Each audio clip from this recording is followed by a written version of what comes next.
Hello guys, I welcome you all on The Catalyst and today we will discuss Indian polity MCQs. I make assure you in the initial point कि आपको ये आज का lecture बहुत ही मज़ेदार, बहुत ही मज़ा आने वाला है और आप अंत तक देखिए और आप लोग जब भी क्वेश्चन आए उसको पॉज कीजिए, अपना आंसर दीजिए, बाद में सॉल्यूशन एक्सप्लेनेशन देखिए, राइट। तो आई थिंक आपको ये सारी बातें समझ में आ गई होंगी। आपको पॉज कर देना है, क्वेश्चन देखते ही आप अपना आंसर लगाइए, कॉपी पेन लेकर बैठिए और जैसे आज के सेक्शन में 12 क्वेश्चन है लेकिन एक्सप्लेनेशन बहुत सारे हैं, तो आप क्या हैं, कॉपी लेकर बैठिए शुरुआत में, ठीक है, ताकि आपको अपना एक ओवरऑल अंदाजा हो पाएगा कि आपने क्या पढ़ा है ना इंडियन पॉलिटी में। और मैं आपको बताता रहूंगा समय समय पर कि कुछ मेंस के क्वेश्चंस वगैरह है ना। तो चलिए शुरुआत करते हैं, राइट। तो देखिए इस तरह से नेक्स्ट लेक्चर जो आएगा वो एनवायरमेंट इकोलॉजी पर होगा, तो इस तरह से हम लोग डिस्कस करते रहेंगे। पॉज कर लीजिए, आंसर दीजिए, राइट। तो यहां पर पहला पॉइंट आ रहा है रेगुलेटिंग एक्ट ऑफ इंडिया 1773। ये फर्स्ट स्टेप था taken by British parliament to control and regulate the affairs in East India Company of India. क्या ऐसा था या नहीं था बताइए, हिंदी में भी पढ़ लीजिए, हिंदी मीडियम के स्टूडेंट्स। ये पहला कदम था। पिट्स इंडिया एक्ट जो बाद में आया 1784 में, क्या उसने board of control was created from for commercial affair. Commercial affairs का मतलब क्या है, जो वाणिज्यिक मामले हैं उसके लिए क्या बोर्ड ऑफ कंट्रोल बनाया गया। The court of director was appointed, तो यहां पर बोर्ड ऑफ कंट्रोल बनाया गया, क्रिएट किया गया। Court of director, board of control, ये सब दोनों अलग कर दिए गए, क्या ऐसा हुआ था क्या। और थर्ड पॉइंट है गवर्नमेंट ऑफ इंडिया एक्ट 1919, उसमें क्या abolition of provincial dyarchy. Provincial dyarchy का मतलब क्या है, जो द्वैत शासन था प्रांतों में, क्या उसको खत्म 1919 में कर दिया गया था बताइए। बड़ा ही सिंपल क्वेश्चन है। तो बिल्कुल याद आ रहा होगा कि बहुत ज्यादा नुकसान हो रहा था, लॉस हो रहा था ब्रिटिश पार्लियामेंट को, और इसीलिए उन्होंने देखा बहुत सारी मिस गवर्नेंस भी हो रहा था उन दिनों में। तो बिल्कुल पहली बार ये ईस्ट इंडिया कंपनी को कंट्रोल करने के लिए लाया गया था रेगुलेटिंग एक्ट 1773। ट्रू, बिल्कुल। Board of control and court of directors, इन दोनों को सेपरेट कर दिया गया था पिट्स इंडिया एक्ट में, ये भी ट्रू है। देखिए आपको हमेशा हिस्ट्री ऑफ जब भी हम लोग इंडियन पॉलिटी पढ़ेंगे तो उसकी शुरुआत यहीं से होती है, रेगुलेटिंग एक्ट 1773 से, है ना। और उसके बाद इसी कारण वी कैन अंडरस्टूड है ना, we can understand the things like कि भारत का जो ये कॉन्स्टिट्यूशन बना है उसका ये जो फीचर है वो फीचर इस प्रकार का क्यों है। Only the concept of these historical background you will understand, then only you can give the proper answer. So third, government of India act government of India 1919 में तो प्रोविंशियल डायरकी को लाया गया था, है ना, ठीक है, उसको एम्बेड किया गया था। बाद में 1935 के एक्ट में प्रांत में डायरकी को खत्म कर दिया था। Third point is incorrect, right. So what will be the answer, B will be the correct answer, ठीक है। 1 and 2, इज इट क्लियर। तो आई थिंक ये बात पूरी तरह से क्लियर हो गई होगी। Third is incorrect, right. देख लीजिए एक बार।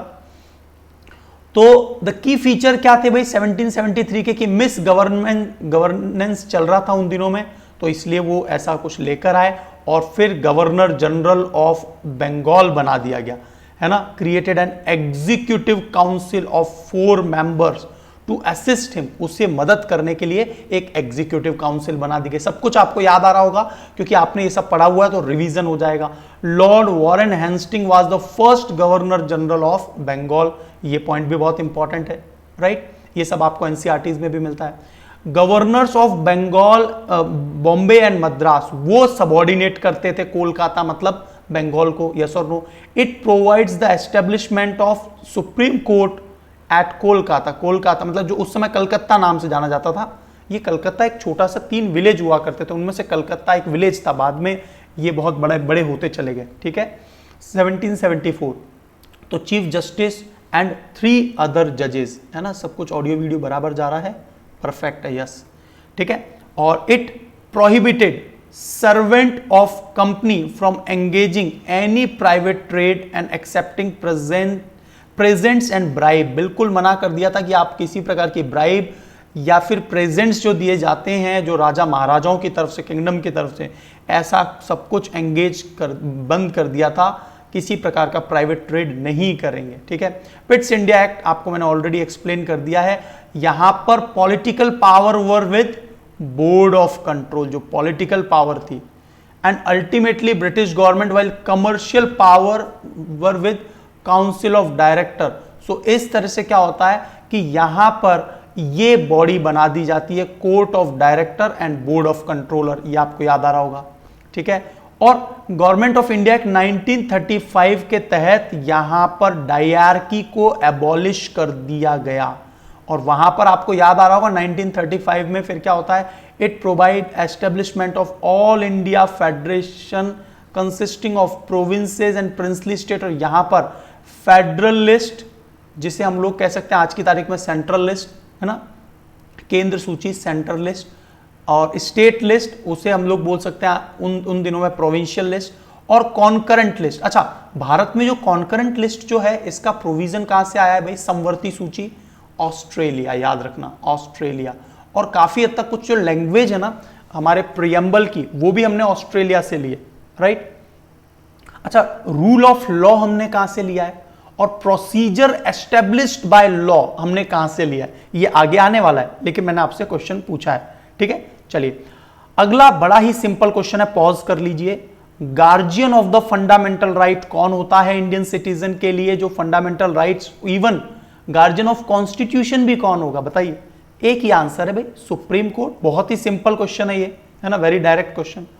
थर्ड क्वेश्चन है विच ऑफ द फॉलोइंग, क्योंकि सुप्रीम कोर्ट ही यदि किसी प्रकार का डाउट, डिलेमा, है ना, absolute power, positive negative features of the fundamental rights, ये सब हम लोग पढ़ते ही, आपको पता है ना, भी इस पर क्वेश्चंस भी आते हैं।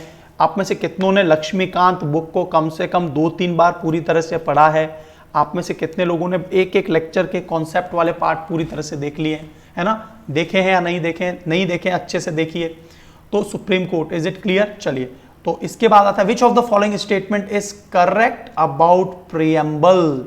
प्रियम्बल के बारे में क्या करेक्ट है, बताइए, पॉज कर लीजिए। It does not grant any power but it gives direction purpose to the constitution. बिल्कुल सही बात है, ये कोई पावर ग्रांट नहीं करता है, लेकिन डायरेक्शन पर्पस जरूर देता है कि हमारा जो एक्चुअल उद्देश्य है, हिस्टोरिक ऑब्जेक्टिव रेजोल्यूशन भी जो पास किए थे, वो भी उसका उद्देश्य भी यही था जो पंडित जवाहरलाल नेहरू जी ने पास किए थे। ठीक है। The word socialist, secular and fraternity were added in 42nd constitutional amendment. No, fraternity भाईचारा ये ऑलरेडी एडेड था। यहां पर इंटीग्रिटी आएगा, अखंडता, इंटीग्रिटी, इससे बाद में जोड़ा गया 42वें संविधान संशोधन में, समाजवादी, धर्मनिरपेक्ष और अखंडता। ठीक है, ये बाद में जोड़ा गया। तो ये सेकंड पॉइंट इनकरेक्ट है। It contains enacting clause which brings constitution into force. बिल्कुल, अधिनियम खंड के शामिल जो संविधान को लागू करने का काम करता है, बिल्कुल। तो 1 and 3 इज करेक्ट। ठीक है, C will be the correct answer. Is it clear? इसमें कोई डाउट नहीं होगा आपको, राइट? तो यहां पर आपको एक बात और याद आ रही होगी, बहुत ही इंपॉर्टेंट पॉइंट है ये, क्वेश्चंस आपको मैच करने के लिए पूछा जा सकता है। किसने कहा था कि जो हमारा प्रियम्बल है वो political horoscope of the Indian constitution है? मतलब राजनीतिक होरोस्कोप, होरोस्कोप का मतलब जन्म कुंडली, राजनीतिक जन्म कुंडली किसने कहा था? याद रखना, के.एम. मुंशी। ठाकुरदास भार्गव ने प्रियम्बल मतलब प्रस्तावना को सोल ऑफ द कॉन्स्टिट्यूशन का। यस, हमने आज ही के दिन मतलब ऑन 24th करंट अफेयर नाना पालकीवाल जो फेमस ज्यूरिस्ट रहे हैं, उसी तरह से वर्तमान में कौन है? डी.वाई. चंद्रचूड़। याद है ना आपको, डी.वाई. चंद्रचूड़ बहुत बहुत अच्छे फैसले देते हैं, आपने जरूर नाम सुना होगा। उसके बाद वाई.वी. चंद्रचूड़ जो उनके फादर थे, जो केशवानंद भारती बनाम केरला केस में भी जज थे। सबसे बड़ी बेंच अब तक की 13 जजेस की बेंच किस में बैठी है? सबसे बड़ी बेंच वो केशवानंद भारती बनाम केरला केस। तो सोशलिस्ट, सेक्युलर और इंटीग्रिटी, अखंडता, ये 42वें संविधान संशोधन में जोड़ा गया। ठीक है, आई थिंक ये सारी बातें क्लियर होगी। 1976 में ये हुआ था। उसके बाद इसे मिनी कॉन्स्टिट्यूशन भी कहते हैं, 44th अमेंडमेंट को, 42nd अमेंडमेंट को मिनी कॉन्स्टिट्यूशन भी कहते हैं। उसके बाद बहुत सारे जो प्रोविजन 42nd कॉन्स्टिट्यूशन अमेंडमेंट के थे उसको नल एंड वॉइड घोषित कर दिया, डिक्लेयर कर दिया इन 44th कॉन्स्टिट्यूशनल अमेंडमेंट, राइट। तो आई थिंक ये सारी बातें डेमोक्रेटिक, यहां पर सोवरेन, भारत कैसा है, संप्रभु, समाजवादी, सेक्युलर, धर्मनिरपेक्ष, लोकतांत्रिक, गणराज्य है। और गणराज्य का मतलब क्या होता है, हेड ऑफ द स्टेट जो है वो कहीं ना कहीं मोनार्क नहीं होगा, वो एक चुना हुआ व्यक्ति होगा। Is it clear? प्रियम्बल के क्या फीचर्स हैं एक बार आप पढ़ लेना। मैं बहुत सारी बातें लेकर आया हूं, आपके रिवीजन के लिए बहुत मदद करेंगे ये। ठीक है, कॉन्स्टिट्यूएंट असेंबली ऑफ इंडिया के बारे में, जो कॉन्स्टिट्यूएंट असेंबली बनी थी, है ना, तो यहां पर पॉज कर लीजिए आप। The election of the constituent assembly was direct. क्या डायरेक्ट थे इलेक्शन? डायरेक्टली इलेक्शन होके चुन के आए थे क्या ये लोग? It ratified India's membership of Commonwealth. क्या कॉमनवेल्थ जो कंट्रीज है ना, लगभग 60 के करीब कंट्रीज आती है अराउंड, तो कॉमनवेल्थ जो कंट्री हैं जिसमें हमने तो अपना मोनार्क नहीं माना है ब्रिटिश क्वीन को, लेकिन ऑस्ट्रेलिया मानता है। हमने अपना अलग से प्रेसिडेंट डिक्लेयर किया ना, रिपब्लिक हो गए हम लोग। तो ratified India membership of Commonwealth. क्या मेंबरशिप ऑफ कॉमनवेल्थ इसी ने रेटिफाई की? Doctor B R Ambedkar was the chairman of drafting and steering committee. बताइए, तो आपको याद आ रहा होगा ड्राफ्टिंग मसौदा समिति के तो अध्यक्ष थे doctor B R Ambedkar, but जो स्टीयरिंग कमेटी है उसके अध्यक्ष कौन थे?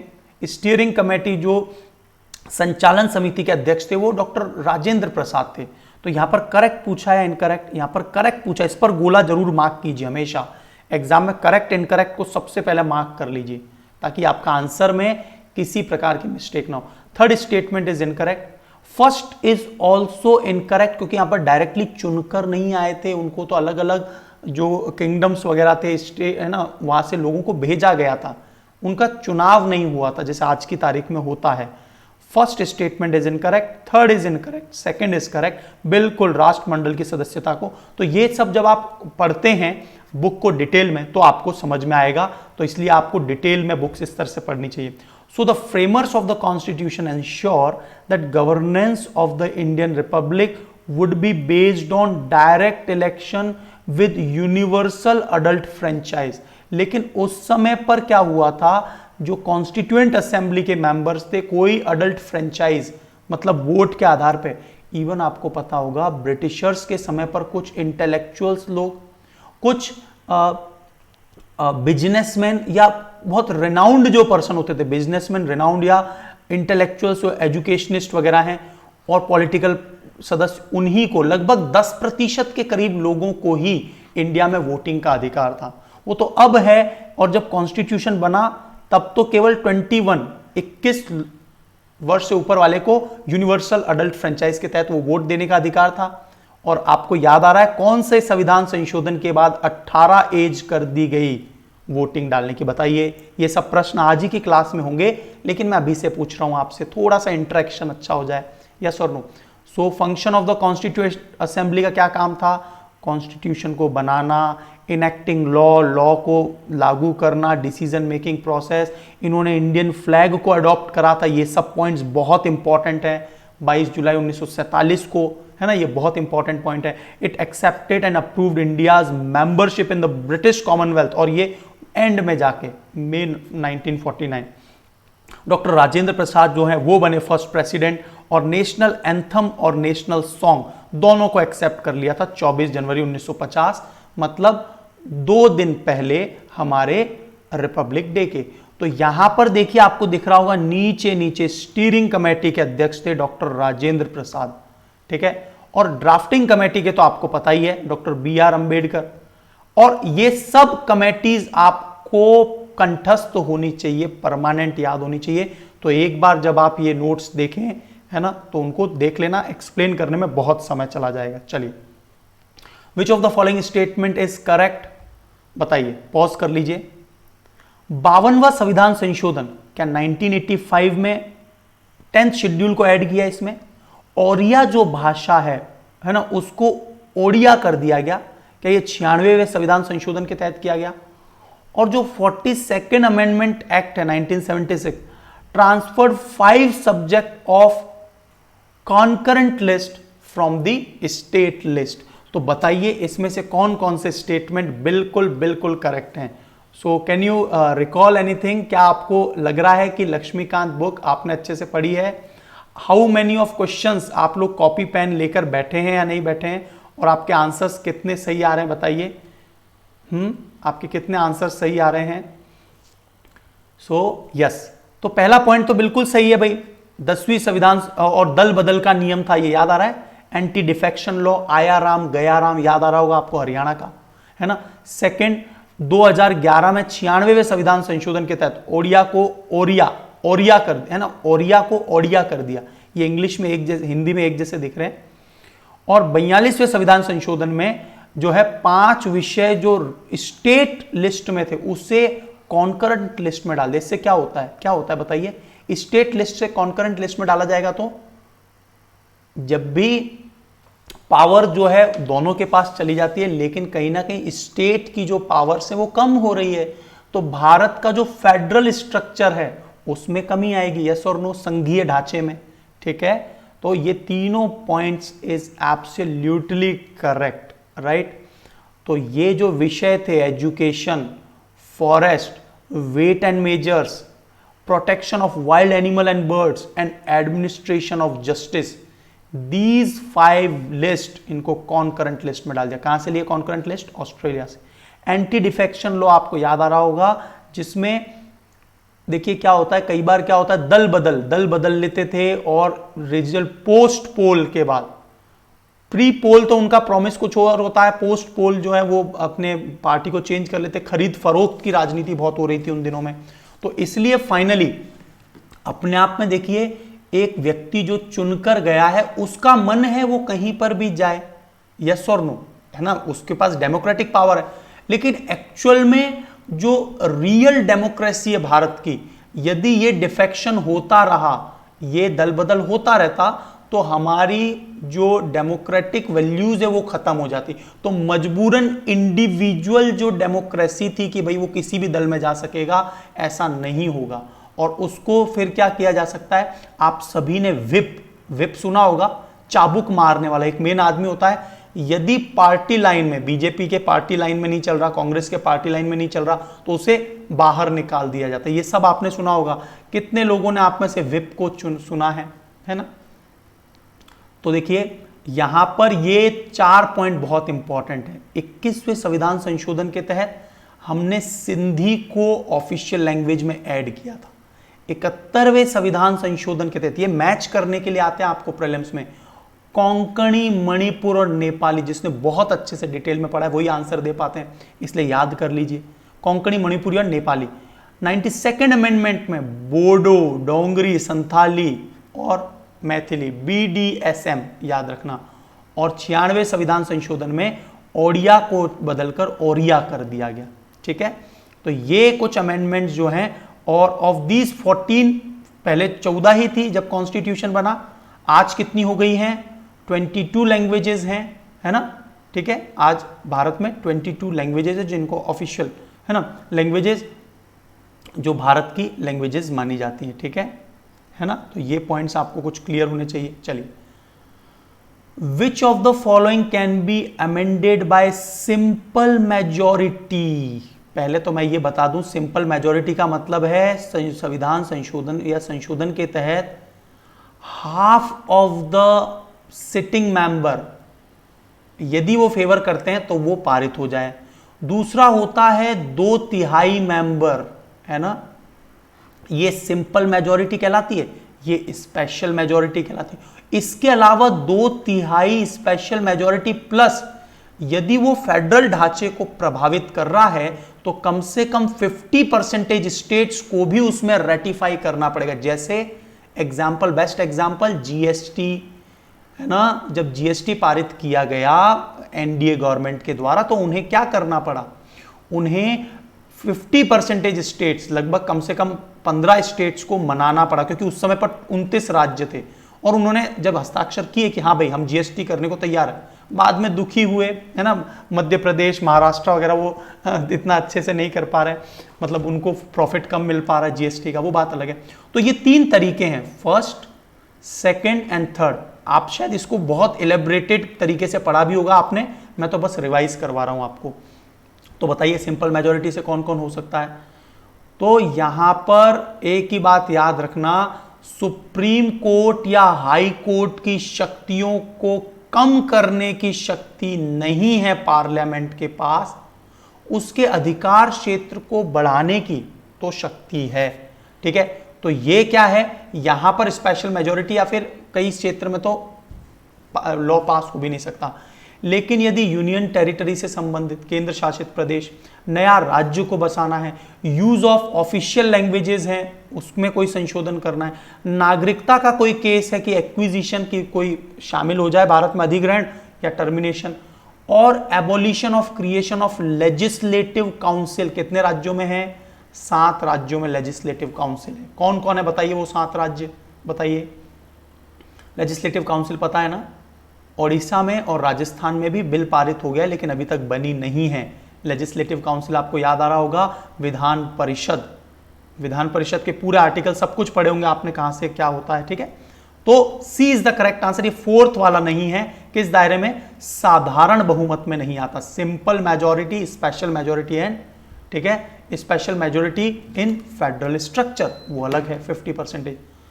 आर्टिकल 21 बड़ा ही सिंपल क्वेश्चन है, पॉज कर लीजिए, बताइए कौन कौन से rights is the part of article 21। Right to information बिल्कुल दिया गया 2005 में, right to privacy Puttaswamy case में 2017 में इसे दिया गया, उसके बाद बीएन कृष्णा समिति भी बनी थी, डेटा प्रोटेक्शन, है ना, और डेटा लोकलाइजेशन पर समिति बनी थी, बीएन श्री कृष्णा पुट्टा स्वामी का वर्डिक्ट था, फैसला था जज का, और राइट अगेंस्ट इनह्यूमन ट्रीटमेंट, जो इनह्यूमन ट्रीटमेंट अभी चल रहा था बहुत ज्यादा, आपने देखा होगा कि जो गटर वगैरह होते हैं उसमें बहुत सारी गैसेज होती है, उसमें कई सारे लोग, ये अपने आप में इनह्यूमन ट्रीटमेंट है। तीनों ही पार्ट हैं आर्टिकल 21 के। आर्टिकल 21 जिसे प्राण और दैहिक स्वतंत्रता, राइट टू लाइफ कहते हैं, we had taken from Japan, Japan से लिया है, याद रखना article 21। Is it clear? Fundamental right है ये अपने आप में। सो ये सभी point, right to live with human dignity, सभी को अपने आजीविका, लाइवलीहुड का अधिकार है, लिवलीहुड का, education, right to education, prisoner को अपने राइट्स हैं अगेंस्ट इलीगल डिटेंशन की, उसको कैद बंद करके ना रखा जाए, right to legal aid and right to speedy trial की, देखिए justice delayed is justice denial, इस पर मेंस में क्वेश्चंस आया हुआ है, आंसर लिखना था कि जस्टिस डिले हो जाता है तो स्पीडी ट्रायल होना बहुत जरूरी है, लेकिन हमारी जुडिशरी पर तो 3 करोड़ अभी ड्यू है फैसले, और सिस्टम जो है उसमें जजेस की कमी है। Right to choice of sex, है ना, कि भाई मेल फीमेल भी बन सकता है, ऐसा भी आजकल हो रहा है ना, और एलजीबीटी के कानून वगैरह भी आ गए हैं अब तो। Right to clean environment, right to privacy, ये तो है ही Puttaswamy case. Right to die with dignity, right to disclosure of dreadful disease, dreadful disease का मतलब जैसे एड्स को बताया जाए ताकि उसकी टेक केयर की जाए, लेकिन ये टैबू माना जाता है कि नहीं बता रहे लोग। Right to choose life partner, ये सभी क्या है, राइट टू लाइफ में आर्टिकल 21 के तहत आते हैं। क्या आपको एक्सप्लेनेशन क्लियर हो रहा है? These classes, is these classes are fruitful for you और नॉट? और कुछ स्टूडेंट्स ये बोल रहे थे कि जो 40 आवर्स के जो सेशन को हम लोग लास्ट पूरे 1 ईयर के करंट अफेयर करना चाहते हैं, उसको भी मैं रेगुलर ला दूंगा, डोंट वरी यार। कई बार क्या है, फोकस जो है थोड़ा सा दूसरे सेक्शन पे भी चला गया, डोंट वरी, वो भी मैं विद इन 1 और 1.5 मंथ में कंप्लीट कर दूंगा आपके लिए। और हो सकता है 40 नहीं, थोड़े से ज्यादा भी आवर्स चाहें, वो आपके ही बेनिफिट्स के लिए हैं, एमपी पीसीएस वालों के लिए भी मददगार होंगे, ठीक है। So don't worry about that also, है ना, क्योंकि ये मेरा काम एक ही है, पढ़ाने के अलावा मेरे पास और कोई काम नहीं है, ठीक है। Which of the following statement are incorrect about fundamental rights? Fundamental rights के बारे में क्या कथन? तो they are not absolute but qualified, वो एब्सोल्यूट नहीं होते, और इसमें क्या है के बारे में गलत पूछा है। ये बहुत इंपॉर्टेंट पॉइंट है, इनकरेक्ट पूछा है। बहुत इंपॉर्टेंट टेक्निकल क्वेश्चन है ये। मैं देखना चाहता हूं आप में से कितने सही देंगे। पॉज कीजिए, आंसर दीजिए अपने लेवल पे। मैं आपको एक्सप्लेन कर देता हूं। दे आर नॉट एब्सोल्यूट, बिल्कुल पूर्ण शक्ति नहीं है फंडामेंटल राइट्स में। They are qualified. तो ये क्वालिफाइड है, मतलब क्या है कि ऐसा नहीं है कि इनके अंदर कुछ थोड़ा बहुत परिवर्तन नहीं किया जा सकता, किया जा सकता है ना। ऐसा नहीं है कि सारे फंडामेंटल राइट्स जो है ना, फंडामेंटल राइट्स बेसिक स्ट्रक्चर में आते हैं, इनमें कुछ परिवर्तन किया जा सकता है और कोर्ट उसको देखता है कि क्या ये सही किया है या नहीं किया है। इज इट क्लियर, है ना। वो केशवानंद भारती बनाम केरला केस, बेसिक स्ट्रक्चर आपको याद आ ही रहा होगा। सेकेंड है all the fundamental rights are positive in character. तो सभी फंडामेंटल राइट्स पॉजिटिव कैरेक्टर के होते नहीं भाई। कुछ फंडामेंटल राइट्स जो स्टेट है, राज्य की जो शक्ति, ऑथोरिटी है, उसकी शक्तियों को कमजोर करता है और जो पब्लिक है, जनता है, उसकी शक्तियों को। तभी तो देखिए फंडामेंटल राइट्स ने एक बैलेंस बनाया कि कल को ऐसा ना हो जाए कि जो ये केंद्र में सरकारें हैं वो लोगों के ऊपर हावी हो जाएं। तो इसलिए क्या है, उनको बहुत अच्छे फ्रीडम्स दिया। इस प्रकार के फ्रीडम्स चाइना वगैरह में नहीं है। Is it clear. Parliament can curtail, तो all the fundamental rights are positive in character. No, ये नेगेटिव भी हैं, पॉजिटिव तो हैं ही, है ना। कई बार रीजनल रेस्ट्रिक्शंस हैं यहां पर, आपने ये सब शब्द सुने होंगे। Third point, parliament can curtail और repeal them but only by constitutional amendment act, not by ordinary act. तो ये तो सही कथन है। थर्ड, फर्स्ट भी सही है ना, और थर्ड भी सही है। सेकंड इज इनकरेक्ट हियर, तो यहां पर इनकरेक्ट पूछा गया है। So A will be the correct answer. यहां पर गोला मार्क कर लिया करिए हमेशा एग्जाम में पार्टिसिपेट करें तो देखिए only second statement is incorrect. Is it clear. ओहो, एक चीज मिस हो गई है कहीं, चलो कोई बात नहीं, है ना। ये समझ में आ गया आपको, ठीक है। चलिए अब आपको मैच करना है। क्या ब्रिटिश से हमने लिया है, ये है सोर्स, थोड़ी सी गलती हो गई है, और प्रोविजंस जो है ना ये यहां पर आएगा, इस जगह पर, यहां लिखना चाहिए था मुझे, ये गलती हुई है। सोर्स क्या है, क्या ब्रिटिश पार्लियामेंट या ब्रिटिशर से हमने लिया है vice president of constitution. US constitution से लिया है क्या पार्लियामेंट्री प्रिविलेजेस एंड बाइकैमरलिज्म, और जापानीज कॉन्स्टिट्यूशन से लिया है कि हमने प्रोसीजरल एस्टेब्लिश्ड बाय लॉ। तो ये मैंने पूछा था आपसे। तो सबसे पहले तो याद रखना, रूल ऑफ लॉ, कानून का शासन, ये कहां है, ये है इन यूनाइटेड किंगडम, यहां से।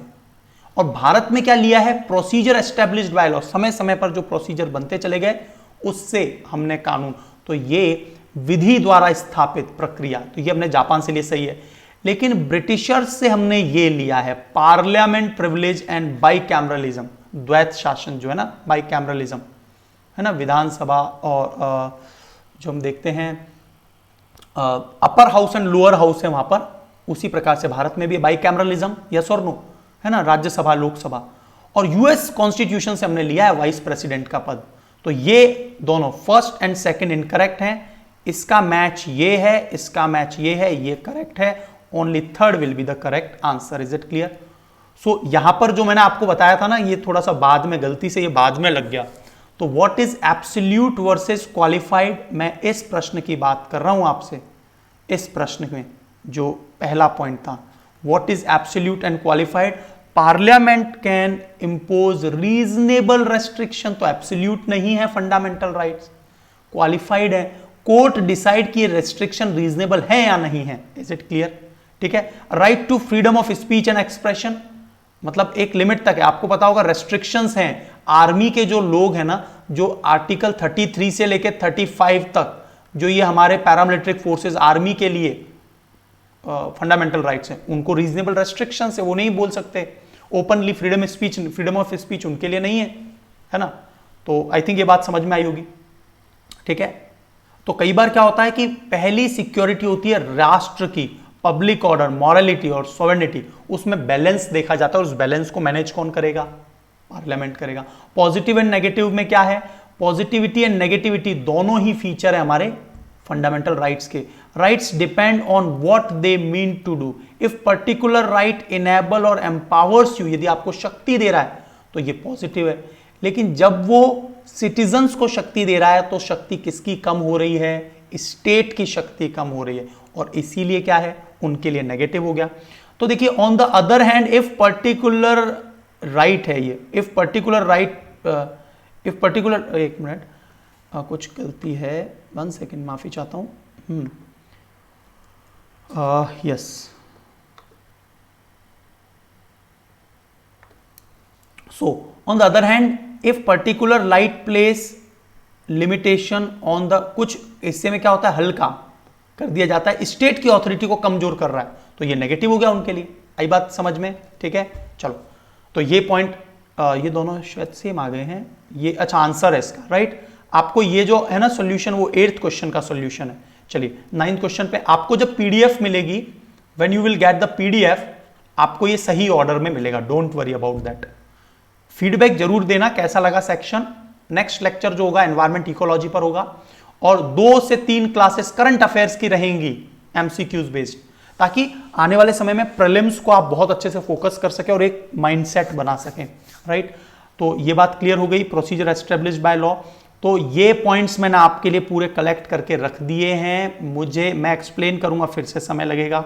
ये ब्रिटेन, ये आयरलैंड से हमने लिया, यूनाइटेड स्टेट्स ऑफ अमेरिका से हमने क्या लिया, ये हमेशा मैचिंग करने के लिए आता है, ये कॉन्सेप्ट जरूर पता होने चाहिए। कनाडा, ऑस्ट्रेलिया एंड यूएसएसआर, देखो जॉइंट सिटिंग, ये बहुत important question 108। Concurrent list, freedom of trade and commerce, Australia से लिया है। यूएसएसआर से हमने फंडामेंटल ड्यूटीज, ठीक है, उस समय का है ना। सो फ्रांस से हमने रिपब्लिक, फ्रांस से लिया है। लिबर्टी, इक्वलिटी एंड फ्रेटर्निटी, ये फ्रांस की क्रांति में शब्द आए थे ना, फ्रेंच रेवोल्यूशन। साउथ अफ्रीका से इलेक्शन, ये हमेशा प्रश्न पूछे जाते हैं इसलिए बता रहा हूं। अमेंडमेंट, संविधान में संशोधन जो है ना 368, ये हमने साउथ अफ्रीका। और procedure established by law, article 21, ये भी क्या है, काफी हद तक हमने जापान से लिया। कंसीडर द फॉलोइंग स्टेटमेंट, और पॉज कर लीजिए, आंसर दीजिए। Right to property was deleted from the list of fundamental legal right. क्या राइट टू प्रॉपर्टी को हटा दिया गया था 1978 में 44वें संविधान संशोधन के तहत? क्या 61वें संविधान संशोधन के तहत 1988 में लोअर किया गया था वोटिंग एज को, जो 21 था पहले, अब 18 कर दिया गया, दोनों में, लोकसभा और राज्यों की जो विधानसभाएं होती हैं उसमें? बताइए, बहुत अच्छा क्वेश्चन है, मैंने पूछा भी था आपसे। सो यस, यहां पर what will be the answer? देखिए ये फंडामेंटल राइट से डिलीट कर दिया गया था, ये 31वां आर्टिकल था हमारे संविधान का 31st, और इसको 300A बना दिया गया, मतलब 300A में ऐड किया गया। यहां से डिलीट किया, यहां पर ऐड किया, और आपको पता ही है कि 12 से लेकर और 35 तक आर्टिकल फंडामेंटल राइट्स हैं, 31वां आज की तारीख में डिलीटेड है, 300A में इसे लीगल राइट बना दिया था। तो इन्होंने दोनों शब्द दे दिए ना, इसलिए यह स्टेटमेंट गलत हो गया। केवल फंडामेंटल राइट्स दिया होता तो सही होता, इसलिए फर्स्ट गलत है। Second statement is absolutely correct. 61वां संविधान संशोधन था राजीव गांधी जी के कार्यकाल में 1988 में, जब ये लोअर किया गया था। तो कुछ संविधान संशोधन बहुत ज्यादा इंपॉर्टेंट है। और ये जो आर्टिकल 31 है ना, ये अपने आप में सरकार बहुत ज्यादा परेशान थी, government was very much disturb. Why? भाई सारा जो जमीन वगैरह है वो सब जमींदारों के पास है, जैसे ही सरकार उनको लेने जाती तो सारे के सारे जमींदार कोर्ट में चले जाते। अब जो लैंड एक्विजिशन है, इंफ्रास्ट्रक्चर्स हैं, प्रोजेक्ट्स है भारत में, वो कैसे बनेंगे बताइए? रोड को, जब भी कोई रोड जाएगा बहुत सारे एक्विजिशन तो करना पड़ेगा, उनको कुछ वो देना पड़ेगा, ये चले जाते कहां पर? सुप्रीम कोर्ट में। तो इसलिए क्या किया, फाइनली गवर्नमेंट ने इसको फंडामेंटल राइट से हटा दिया। यहां पर समझ में आया कि सिटीजन के पास सुप्रीम पावर हो जाती है ना, वो अपने फंडामेंटल राइट्स के लिए सीधा सुप्रीम कोर्ट का दरवाजा खटखटा सकते हैं, रिट लगा सकते हैं, वगैरह वगैरह। Is it clear? तो ये सारी जो बातें हैं मैंने आपको यहां पर, ये जो प्रोटेस्ट वगैरह हैं, ब्रीफ में एक्सप्लेन कर दिया। आप लोग जरूर पढ़ना एक बार, है ना, मेरा एक सजेशन है, पढ़िए जरूर इनको। अभी रिसेंटली ये करंट अफेयर से रिलेटेड क्वेश्चन है, ये 103 अमेंडमेंट एक्ट आया और आपको याद आ रहा होगा, पॉज कीजिए, आंसर बताइए।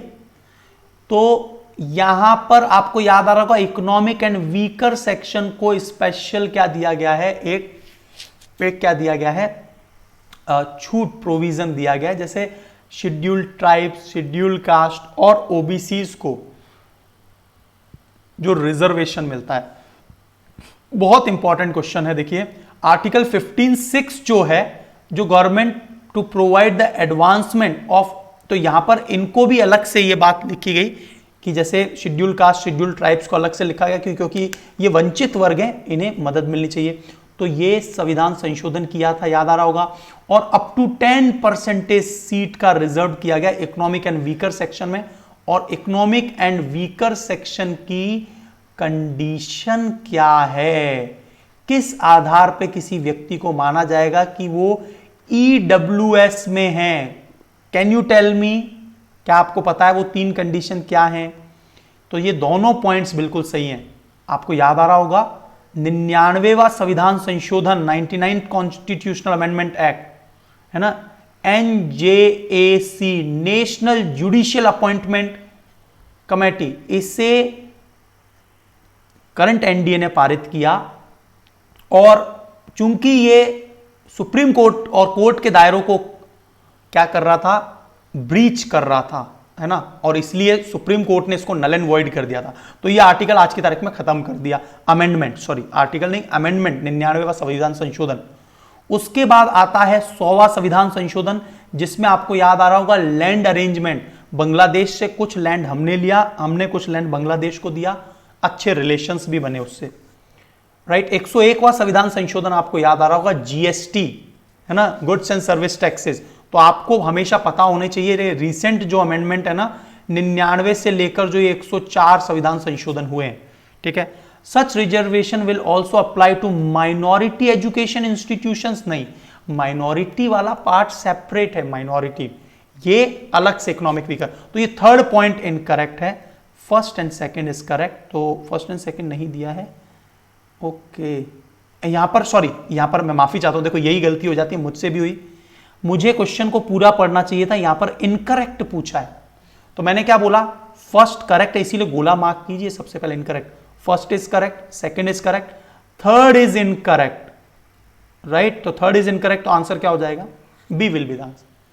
तो मेरी इस गलती से आपको सीख मिली है, आपकी एक्यूरेसी मैटर करेगी प्रीलिम्स के सिलेक्शन में, इसीलिए लाइन बाय लाइन, और वो 2 घंटे में आपका कंसंट्रेशन डिसाइड करता है कि आपने पेपर को कितने कंसंट्रेशन के साथ अटेम्प्ट किया है। आई थिंक ये बात क्लियर हो गई होगी। थर्ड पॉइंट लास्ट है, which of the following provision Indian constitution can be amended bye simple majority of the 2 houses in the parliament. Simple majority वही 1/2, है ना। Representation of states in parliament, parliament में कितना representation होगा, जैसे राजस्थान है तो उसका 25 सीट्स हैं, है ना, लोकसभा में 80 सीटों के करीब है, उत्तर प्रदेश में 26 सीटें हैं फ्रॉम गुजरात, राइट। ये सब आपको आंकड़े पता ही नहीं पता है, बताइए, कंफर्म कीजिए, ये सब क्वेश्चंस पॉइंट्स पता होने चाहिए।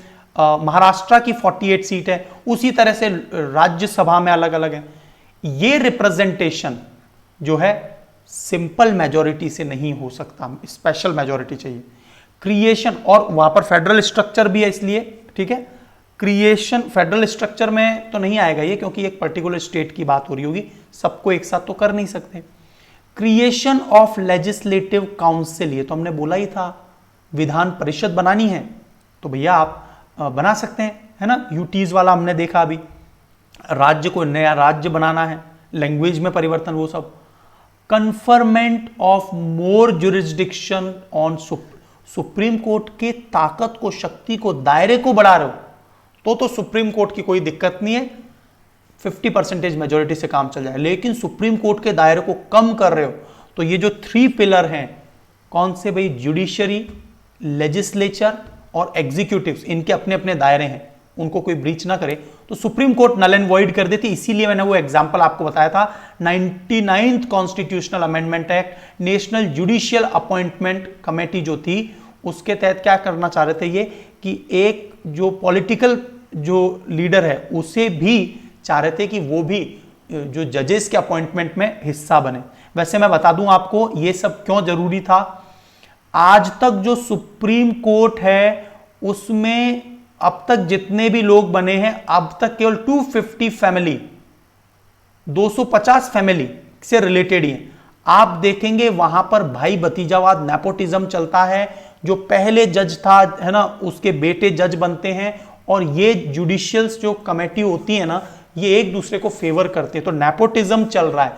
इसको कंट्रोल करने के लिए लाया गया था एनजेएसी, लेकिन सुप्रीम कोर्ट ने बोला आप हमारे दायरे में दखल मत दीजिए। Is it clear? एनजेएसी के बारे में जरूर पढ़ना है, रिसेंट कॉन्स्टिट्यूशनल अमेंडमेंट के बारे में जरूर पढ़ना है। जो कुछ क्वेश्चंस पूछे हैं आप आंसर दीजिए।